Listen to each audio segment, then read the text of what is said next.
Nakaupo si Adriana Valerio sa tapat ng lalaking 3 taon niyang minahal, si Mariano Cortez. 3 years, 3 taon ng pangarap, sakripisyo at mga plano sa hinaharap. Ngunit sa gabing iyon, hindi niya alam na ang gabing inaasahan niyang maging simula ng habang buhay ay siya palang magiging katapusan ng lahat. Mahinang tumutugtog ang piano sa background. Romantic. Perfect. Ang mesa nila ay may kandila sa gitna. Ang ilaw nito ay sumasayaw sa mukha ni Mariano. Napangiti si Adriana habang pinagmamasdan siya. Ito na siguro, bulong niya sa isip. Simula pa nung umaga ay may kakaibang kilos si Mariano. Nagdala siya ng bulaklak, nagpa-reserve ng pinaka-romantic na mesa sa restaurant, at paulit-ulit siyang numiti na parang may gustong sabihin. Hindi maiwasang kabahan ni Adriana.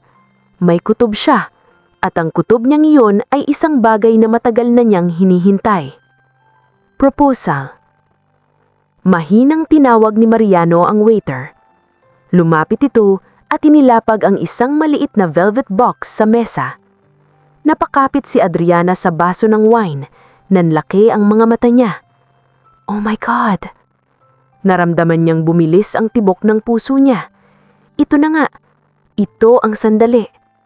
3 taon ng kanilang relasyon, 3 taon na pagsuporta niya sa lahat ng pangarap ni Mariano, mula sa mga business proposal hanggang sa mga presentasyon na siya mismo ang gumagawa. Hindi siya sumisikat sa likod ng tagumpay ni Mariano, pero hindi iyon mahalaga sa kanya. Ang mahalaga ay magkasama sila sa pag-angat. Dahan-dahang hinawakan ni Mariano ang velvet box. Napayuko si Adriana sa kaba. Ngunit, may napansin siya. Hindi ngumingiti si Mariano. Hindi rin siya kinakabahan. Sa halip, parang may bigat sa mukha nito. Binuksan ni Mariano ang kahon. Hindi singsing ang laman. Isang maliit na keychain. May nakasulat na salitang, "Goodbye." Hindi nakakilo si Adriana sa narinig. Hindi siya agad nakareact. Akala niya nagbibiro lang si Mariano. Pero nang mag-angat siya ng tingin, hindi siya ngumiti. Diretso lang itong nakatingin sa kanya. Adriana, mahina nitong sabi. Ayoko na. Parang may malamig na tubig na ibinuhos sa buong katawan ni Adriana. Ano? Halos pabulong niyang tanong. Huminga ng malalim si Mariano. Tinatapos ko na ang relasyon natin. Nawala ang lahat ng tunog sa paligid. Hindi na marinig ni Adriana ang piano. Hindi na rin na maramdaman ang lamig ng hangin. Tanging ang mga salitang iyon lang ang paulit-ulit na tumutunog sa utak niya. Tinatapos ko na. Bakit? Nanginginig niyang tanong. Sandaling tumahimik si Mariano. Pagkatapos ay tumingin ito diretso sa kanyang mga mata. Dahil mahal ko si Celeste. Napatigil ang mundo ni Adriana. Ang pangalan na iyon ay parang patalim na sumaksak sa puso ni Adriana. Celeste, ang kapatid ko. Bulong niya. Parang gumuho ang buong mundo ni Adriana. Ang sariling kapatid niya. Ang bunsong kapatid niyang si Celeste Valerio, ang babaeng palaging sentro ng atensyon. Maganda, maingay, palaging bida sa party kapag nandun siya. Ang babaeng palaging nakakakuha ng gusto niya. Kailan pa? Mahina niyang tanong. Matagal na, sagot ni Mariano. Nagkakaintindihan na kami. Napapikit si Adriana. Naramdaman niyang bumigat ang dibdib niya. Kaya pala, bulong niya. Naalala niyang mga gabing biglang nawawala si Mariano. Ang mga text na hindi agad nasasagot. Ang mga pagkakataong parang may tinatago ito. Hindi niya lang inisip na ang kapatid niya mismo ang dahilan. Adriana, patuloy ni Mariano. Pagmasdan mo naman kasi ang sarili mo. Napakunot ang noo niya. Ano? Masyado kang simple. Napangiti si Mariano. Isang ngiting malamig. Bahay at trabaho lang ang mundo mo. Wala kang excitement. Wala kang spark.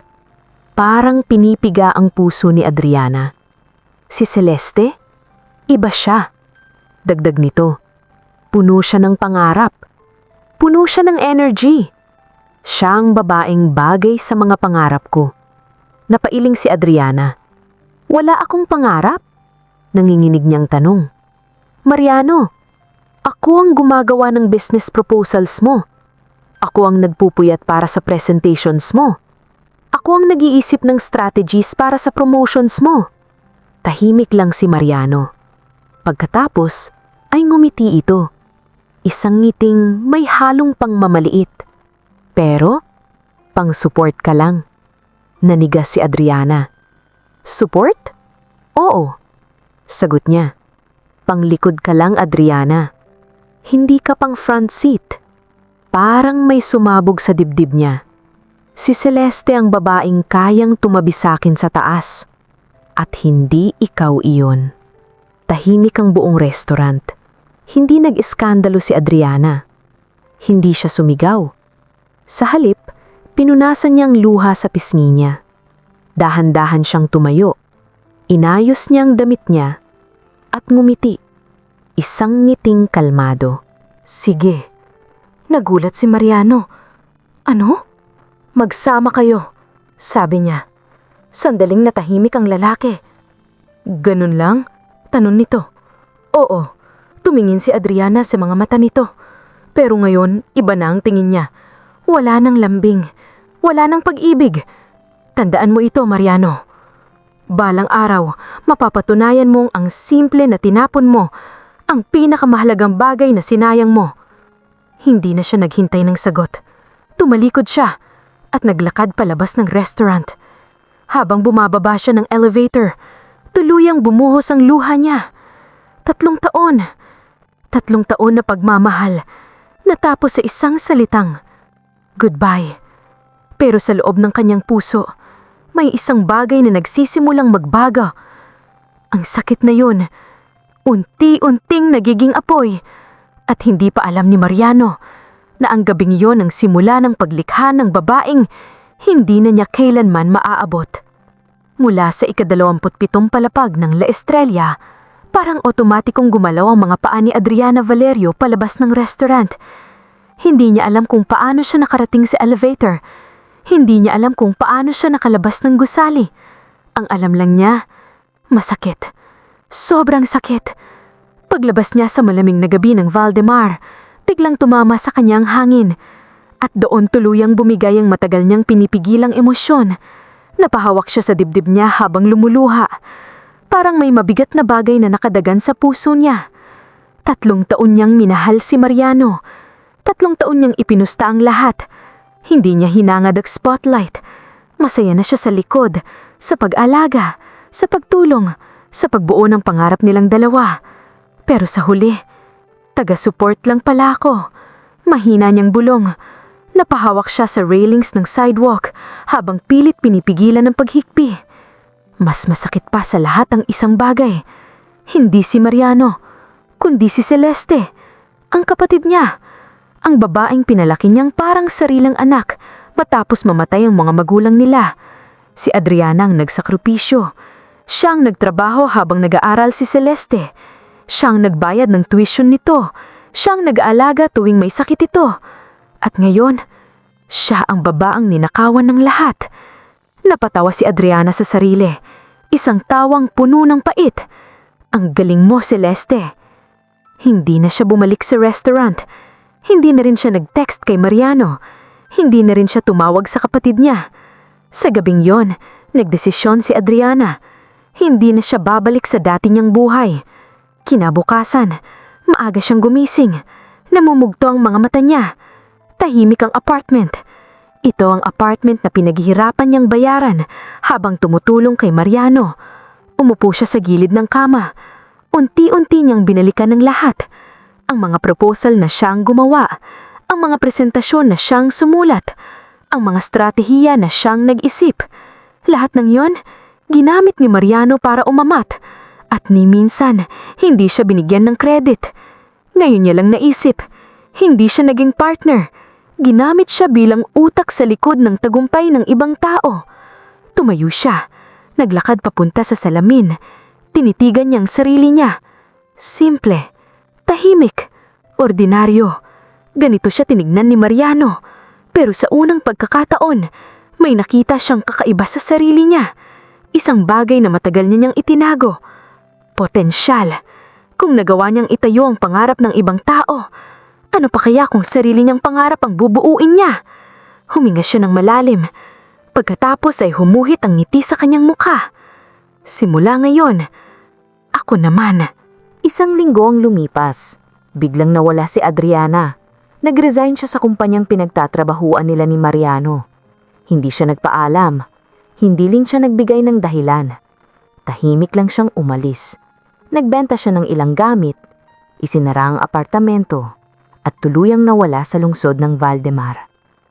Sa loob ng mga susunod na buwan, walang balita tungkol sa kanya. Parang bula siyang naglaho. Samantala, sa kabilang banda, tila masaya ang bagong relasyon ni Mariano at Celeste. Sa simula, madalas silang makita sa mga party, sa mga event, sa social media. Celeste was glowing, masaya, excited, at proud siyang ipakita sa lahat na siya ang bagong girlfriend ni Mariano. Pero hindi nagtagal, unti-unti nagbago ang lahat. Dahil sa likod ng tagumpay ni Mariano noon, may isang taong nawawala. At iyon, si Adriana. Unti-unti nagkagulo ang mga proyekto niya. Ang mga proposal na dati ay napakadetalyado, ngayon ay sabog. Ang mga presentation na dati ay perpekto, ngayon ay puno ng butas. Napansin niyo ng mga investors. Mariano, bakit parang iba na ang quality ng trabaho mo?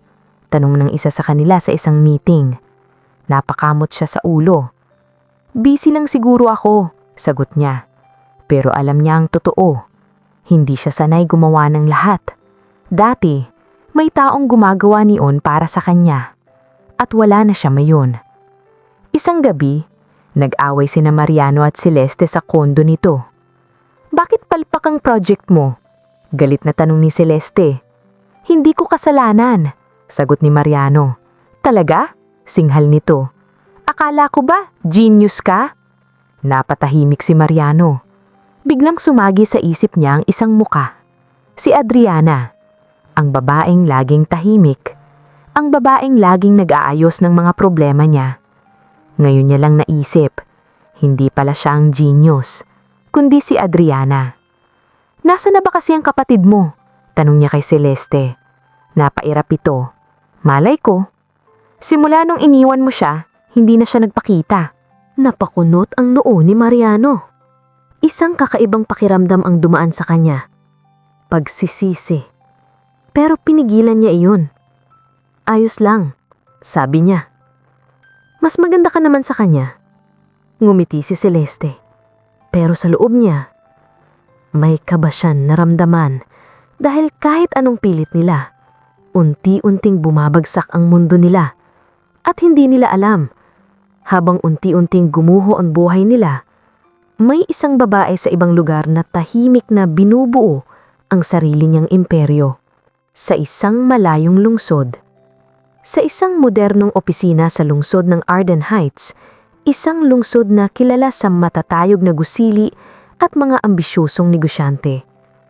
Sa harap niya ay isang malaking mesa na puno ng mga blueprint, mga disenyo ng gusili, mga urban plans, mga ideyang hindi pangkaraniwan. Mahinang pumasok ang araw sa salaming bintana ng opisina habang pinagmamasdan ni Adriana ang isa sa kanyang mga sketch. Isang eco-friendly skyscraper. Modern, elegant, at kakaiba sa lahat ng design na umiikot sa industriya. Hindi ka panipaniwala? Napalingon si Adriana. Sa pintuan ay nakatayo ang lalaking nagbago ng direksyon ng buhay niya. Si Alexander Wolf, ang CEO ng Wolf Infrastructure Group, isa sa pinakamalalaking construction conglomerate sa bansa. Matangkad, malalim ang boses, at may aura ng kapangyarihan na kahit sinong makakita ay mapapatingin. Pero ang hindi alam ng karamihan, sa unang araw na nagkita sila, hindi siya kilala ni Adriana. 3 buwan ang nakalipas. Sa isang maliit na architectural workshop sa Arden Heights, nagpasya si Adriana na sumali sa isang open design competition. Hindi niya sinabi kung sino siya. Hindi niya ginamit ang dating koneksyon niya. Simple lang ang ginawa niya. Gumuhit. Nang ipasa niya ang design niya, hindi niya inaasahan na mapapansin iyon ng isa sa mga judge, si Alexander Wolf. Naalala pa niya ang unang sinabi nito sa kanya. "Did you really design this?" Napatingin si Adriana noon. Opo. Matagal siyang tinitigan ng lalaki. Parang sinusuri ang bawat detalye ng pagkatao niya. Pagkatapos, ay ngumiti ito ng bahagya.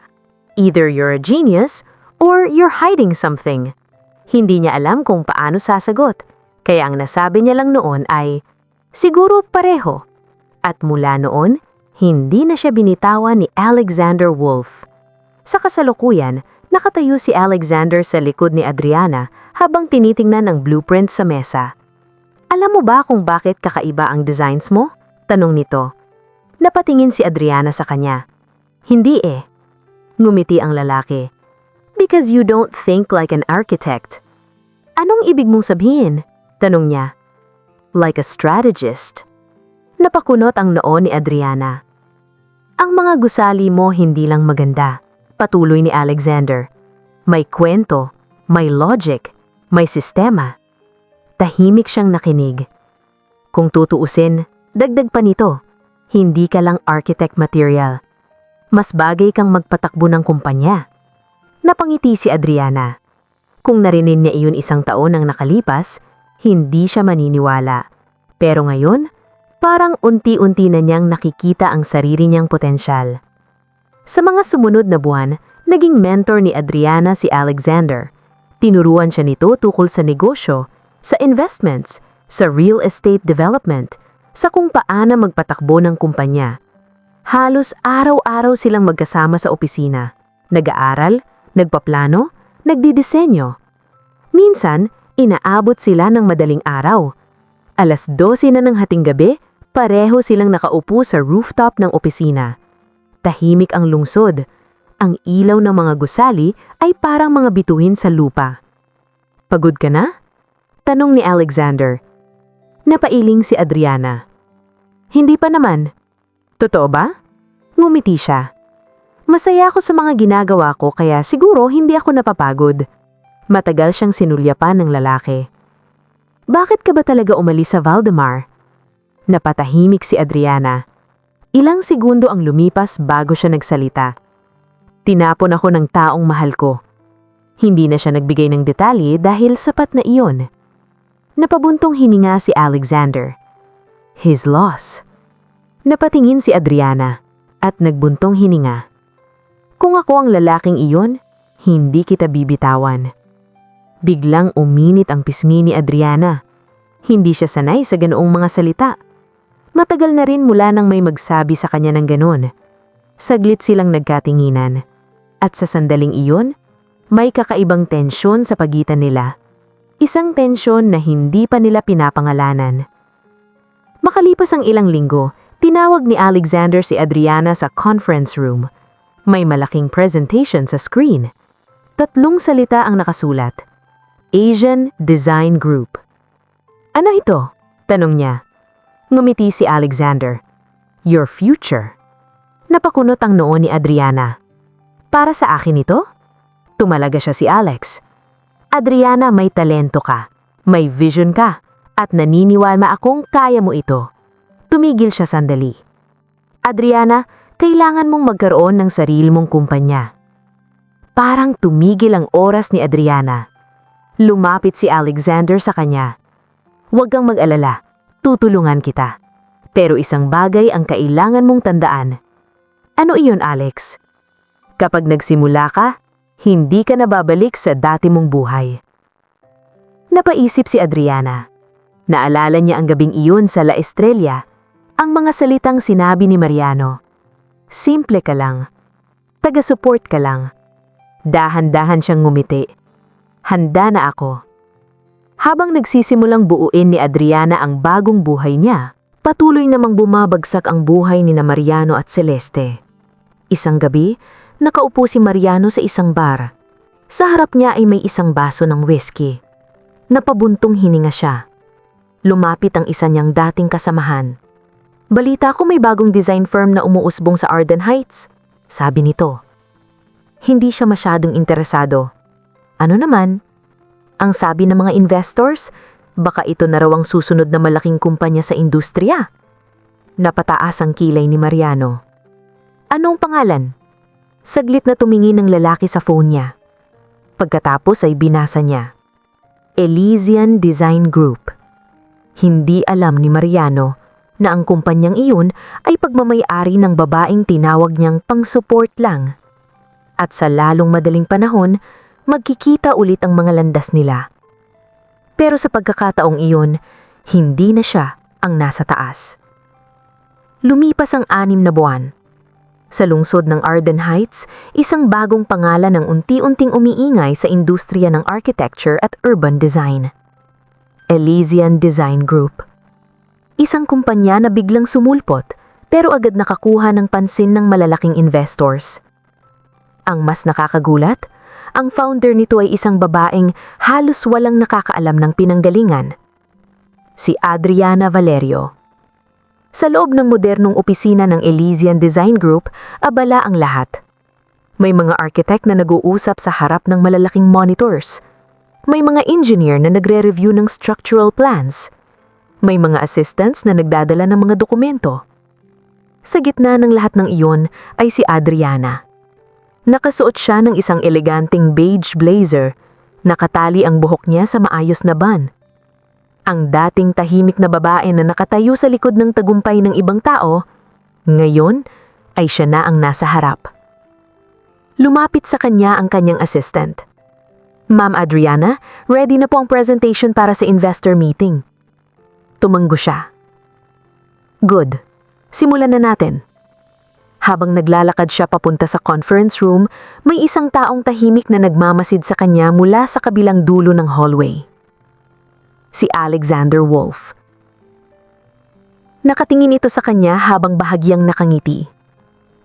Hindi niya maitatanggi.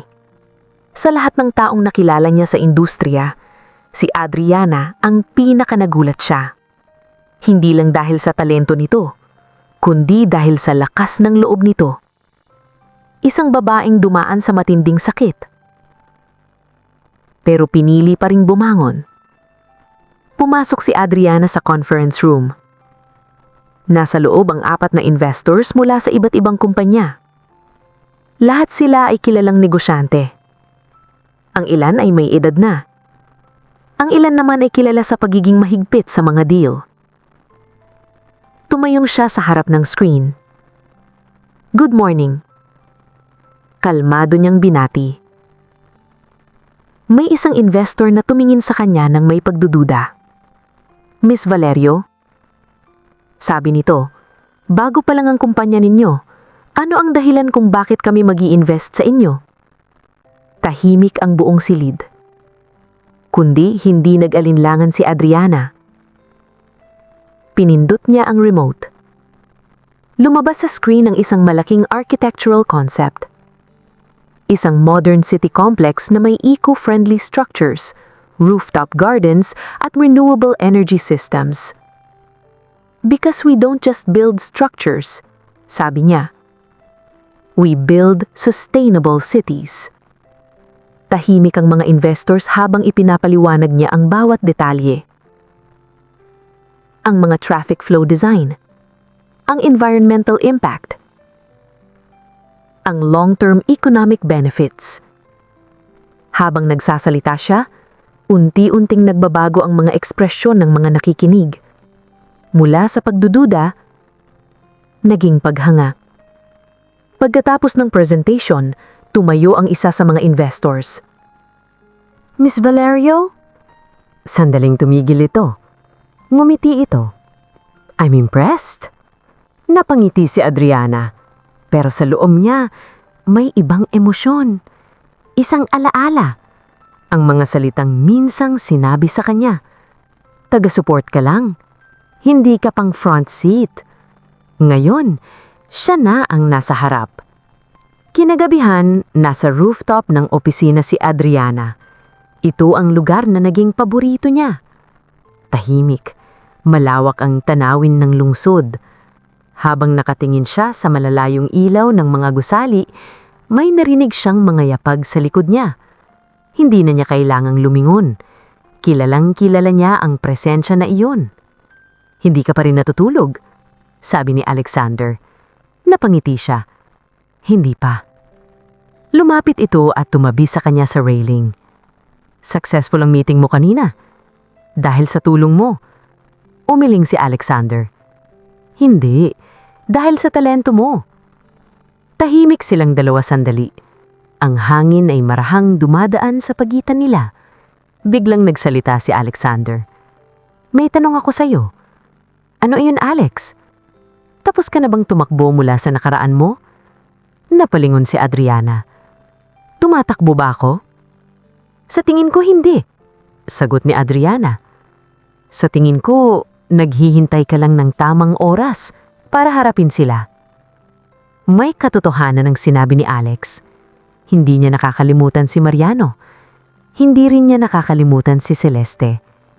Hindi dahil mahal pa niya, kundi dahil sila ang dahilan kung bakit siya naging ganito. Napabuntong hininga siya. "Hindi ko sila kailangang balikan," sabi niya. "Pero balang araw, makikita nila kung sino na ako ngayon." Ngumiti si Alexander. "Good." Pagkatapos ay bahagyang lumapit ito. "Because the industry is starting to notice you." "Anong ibig mong sabihin?" Tumingin siya diretso sa mata ni Adriana. "Soon, magkakaroon ka ng proyekto sa Valdemar." Nanlaki ang mga mata niya. Valdemar, ang lungsod na iniwan niya. Ang lungsod kung saan nagsimula ang lahat. Sa isang maliit na opisina sa Valdemar, nakaupo si Mariano Cortez sa harap ng kanyang computer. Halatang pagod ang mukha niya. Sa mesa niya ay may mga dokumento na puno ng corrections. Lumapit ang isa niyang kasamahan. "Mariano, narinig mo na ba ang tungkol sa bagong kumpanya?" Hindi siya interesado. "Anong kumpanya?" "Elysian Design Group." Napatingin siya. "Bakit?" "Halos lahat ng investors ngayon doon na pumupunta." Napakunot ang noo niya. "Ano naman?" "Sabi nila, ang CEO daw nito ay isang babaeng genius." Napailing si Mariano. Lahat naman ng bagong kumpanya may ganyang kwento. Pero hindi niya alam kung bakit. May kakaibang kaba siyang naramdaman. Sa Arden Heights, nakatayo si Adriana sa harap ng malaking window ng opisina niya. May hawak siyang dokumento. Isang proposal. Ang titulo nito, Valdemar Grand Urban Project. Isang proyekto na magpapabago sa buong lungsod. At ang kumpanya na napili para mag-design nito, ang Elysian Design Group. Napangiti siya. Hindi dahil gusto niyang maghigante, kundi dahil alam niyang ito na ang sandali na haharapin niya ang nakaraan. At sa pagkakataong ito, hindi na siya ang babaeng iniwan sa restaurant. Siya na ang babaeng babalikan ng mundo. Isang taon matapos ang gabing nagbago sa kanyang buhay, muling bumalik si Adriana Valerio sa lungsod ng Valdemar. Ngunit, hindi na siya ang babaeng lumabas sa restaurant na umiiyak. Ngayon, siya ang babaeng inaabangan ng buong industriya. Ang kanyang eroplano ay marahang lumapag sa Valdemar International Airport. Habang naglalakad siya palabas ng arrival gate, kapansin-pansin ang kumpiyansa sa bawat hakbang niya. Nakasuot siya ng eleganteng red power suit, may simpleng hikaw na ginto at mataas na stilettos. Hindi siya nagmamadali, hindi rin siya nagtatago. Ang dating Adriana na mahiyain at tahimik ay barang tuluyan ng naglaho. Paglabas niya ng airport, agad siyang sinalubong ng isang itim na luxury car. Lumabas si Alexander Wolf mula sa kabilang pinto. Nakasuot ito ng charcoal gray suit at gaya ng dati, may natural na aura ng kapangyarihan sa presensya nito. Ngumiti ito nang makita siya. "Welcome back to Valdemar," sabi nito. Napatingin si Adriana sa paligid. Ang lungsod na minsan niyang iniwan.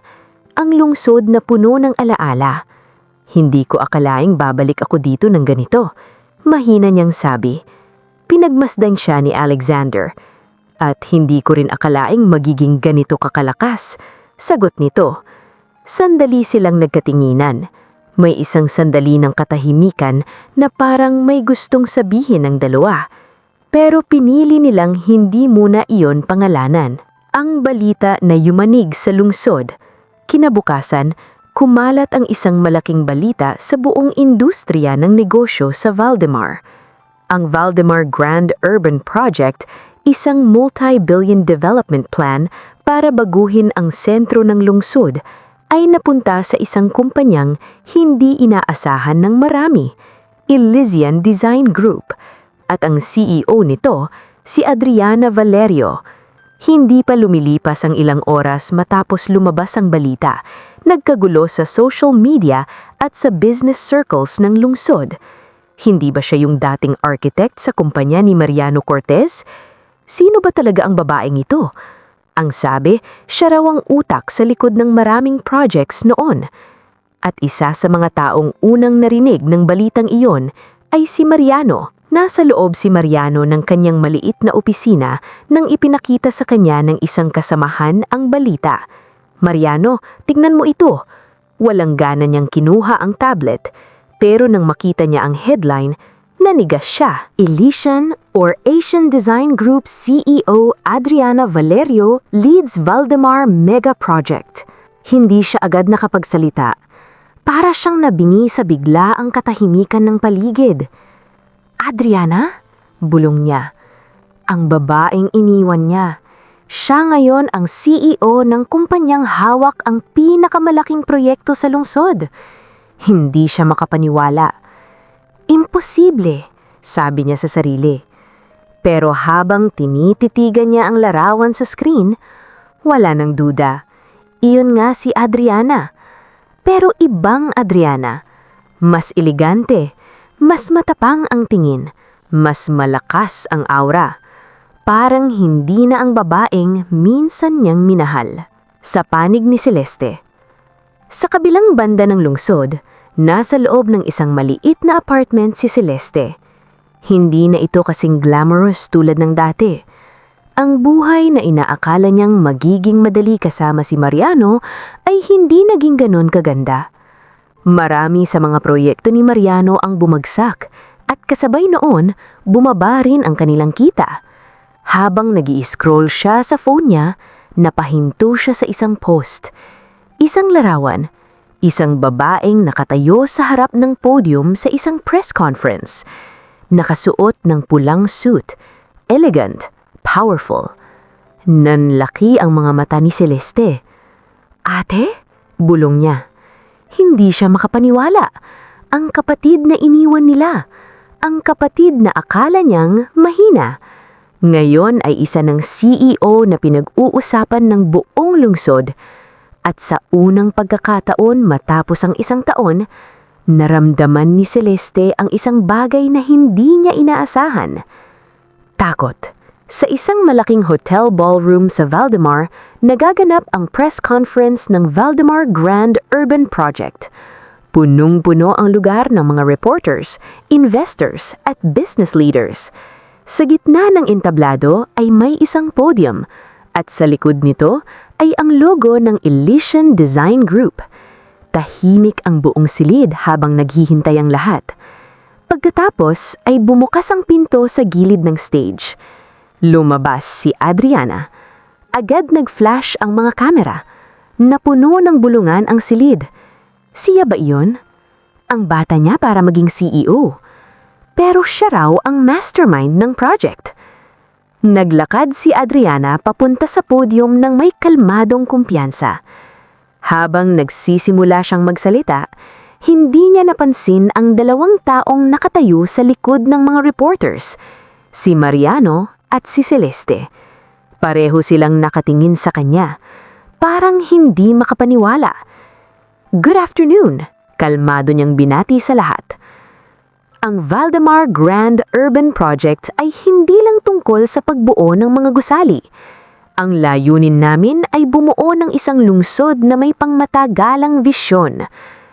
Habang nagsasalita siya, hindi mapigilan ni Mariano na titigan siya. Naalala niya ang babaeng dati niyang kasama sa maliit na apartamento. Ang babaeng tahimik na nagtratrabaho sa laptop habang siya ay natutulog. Ngayon, siya ang nasa harap ng buong lungsod at siya, isa lamang sa mga taong nakikinig sa audience. Matapos ang press conference, naghalo-halo ang mga bisita sa lobby ng hotel. Lumapit si Adriana sa ilang investors upang makipagkamay. Habang naglalakad siya palabas ng ballroom, bigla siyang napatigil. Sa kabilang dulo ng hallway ay nakatayo si Mariano. Kasama si Celeste. 1 taon silang hindi nagkita. At ngayon, magkaharap na naman sila. Tahimik ang sandali. Hindi agad nagsalita si Mariano. Halata sa mukha nito ang pagkagulat at pagsisisi. Adriana, sa wakas ay sabi niya. Ngumiti si Adriana. Isang kalmadong ngiti, pero walang bakas ng sakit. Hello Mariano? Parang hindi niya inaasahan ang ganoong kalmadong tono. Hindi ko alam na ikaw palang CEO ng Elysian. Saglit siyang tumingin kay Celeste. Pagkatapos ay bumalik ang tingin niya kay Mariano. Maraming bagay ang hindi mo alam tungkol sa akin. Tahimik si Celeste. Hindi siya makatingin ng diretso sa kapatid niya. Pero bago pa makapagsalita si Mariano, may isang lalaking lumapit sa tabi ni Adriana. Si Alexander Wolf. Ready na ba tayong umalis? Tanong nito. Bahagyang tumanggo si Adriana. Pagkatapos ay muling tumingin kay Mariano. Good seeing you again.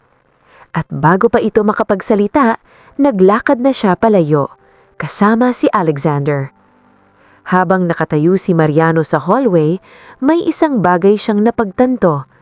Ang babaeng iniwan niya noon, hindi na niya kayang abutin ngayon. Matapos ang hindi inaasahang pagkikita sa hotel ballroom, tila mas lalong umingay ang pangalan ni Adriana Valerio sa buong lungsod ng Valdemar. Ang press conference ng Valdemar Grand Urban Project ay naging pangunahing balita sa mga pahayagan, social media at business channels. Halos lahat ay iisa ang tanong. Sino ba talaga si Adriana Valerio? Para sa karamihan ng tao, isa siyang bagong CEO na may pambihirang talento. Pero para kina Mariano at Celeste, ibang kwento iyon. Siya ang babaeng iniwan nila.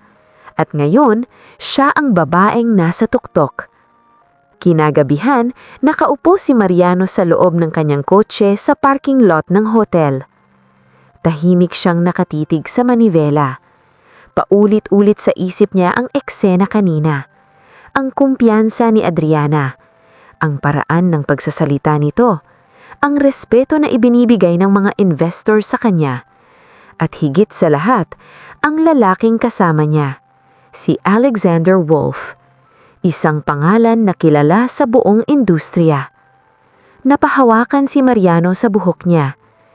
Nagkamali ako, mahinang niyang bulong. Ngayon niya lang lubos na pagtanto ang isang bagay na matagal na niyang hindi nakita.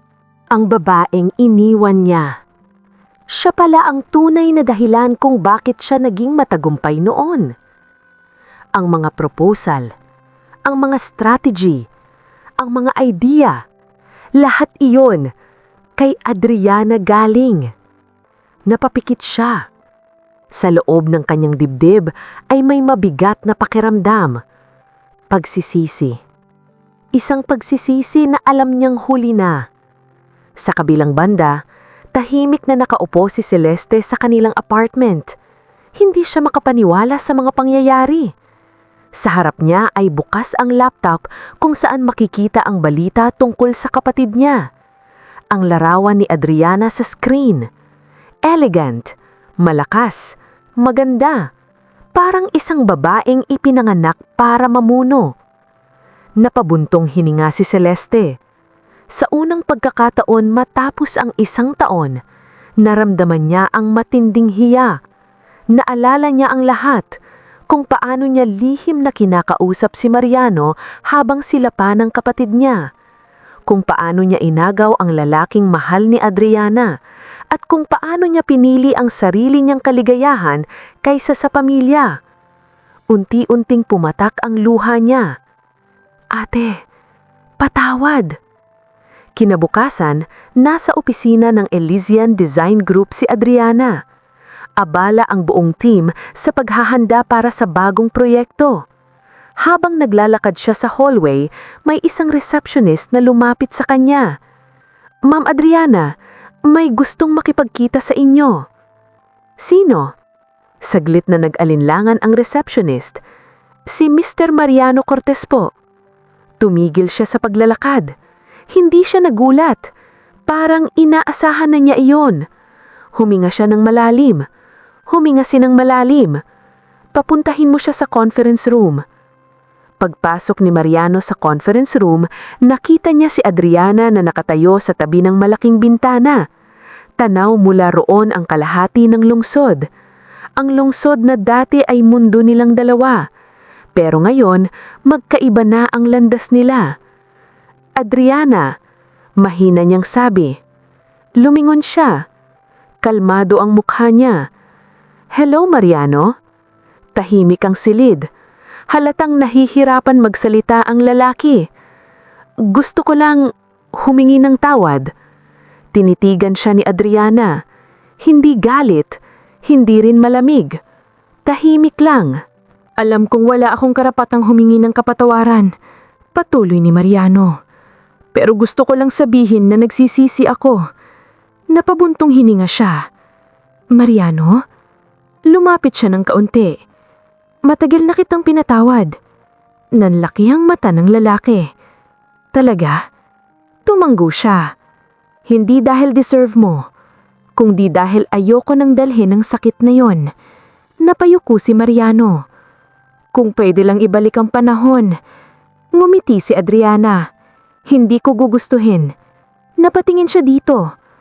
Kung hindi nangyari iyon, hindi ako magiging kung sino ako ngayon. Tahimik ang silid. At sa sandaling iyon, naintindihan ni Mariano ang isang bagay. Hindi na niya maibabalik ang babaeng minahal niya noon. Dahil ang babaeng iyon, matagal nang nagbago. Paglabas ni Mariano sa opisina, nakasalubong niya si Alexander Wolf sa hallway. Nagkatinginan sila sandali. Hindi na nagsalita si Mariano. Tahimik siyang umalis. Habang pinapanood ni Alexander na naglalakad palayo, pumasok siya sa conference room. Nakatayo pa rin si Adriana sa tabi ng bintana. Okay ka lang? Tanong niya. Tumanggo siya. Oo. Lumapit si Alexander. Tinanggap niya ba ang kapatawaran mo? Hindi iyon ang mahalaga. Ano ang mahalaga? Ngumiti siya. Natapos na ang nakaraan. Sandali silang nagkatinginan. Pagkatapos ay nagsalita si Alexander. Adriana? May kakaibang tono sa boses niya. Ano yon? Tanong niya. Huminga siya ng malalim. Alam kong hindi ito ang tamang lugar, pero ayokong palampasin ang pagkakataon. Napakunot ang noo ni Adriana. Bago pa siya makapagsalita, hinawakan ni Alexander ang kamay niya. Simula nang nakilala kita, sabi nito, alam kong espesyal ka. Hindi lang dahil sa talento mo, kundi dahil sa lakas ng puso mo. Bahagyang uminit ang pisngi ni Adriana. At ngayon, patuloy niya. Hindi lang kita gustong maging business partner. Tumigil siya sandali. Gusto kitang maging partner sa buhay. Nanlaki ang mata ni Adriana. Ngunit sa loob ng kanyang dibdib, may kakaibang saya siyang naramdaman. Isang pakiramdam na matagal nang hindi niyang naramdaman. Pag-asa. Ngumiti si Adriana. Sigurado ka? Biro ni Adriana. Tumawa si Alexander at tumugon. Dahan-dahan niyang hinawakan ng kamay ng lalaki. Kung ganon, tingin ko handa na rin ako. Napangiti si Alexander. Sa unang pagkakataon matapos ang lahat ng sakit na pinagdaanan niya, naramdaman ni Adriana na may bagong kabanata sa kanyang buhay na nagsisimula, ang tunay na tagumpay. Makalipas ang ilang buwan, tuluyang nagsimula ang konstruksyon ng Valdemar Grand Urban Project. Ang pangalan ni Adriana ay kinilala bilang isa sa pinakamatagumpay na CEO sa industriya. Pero higit pa sa pera at tagumpay, may natutunan siyang mahalagang bagay.